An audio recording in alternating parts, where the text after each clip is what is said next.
it's a good advantage for us where we know the heat over here, we know the condition, the pitch and the field itself, and we try to capitalize everything maximum. And of course, the team that I have is a very good team where we have 8 to 9 batsmen that we can go more deeper into that batting department.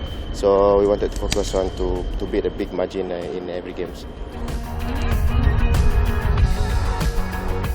We are here to win. The boys are very confident.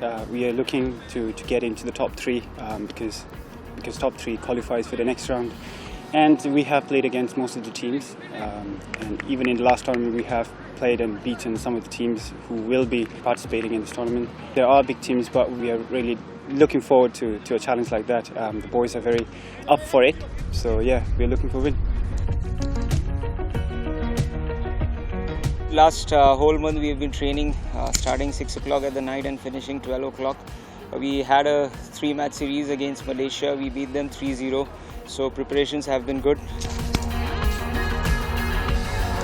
We have youngsters as well as experience behind us.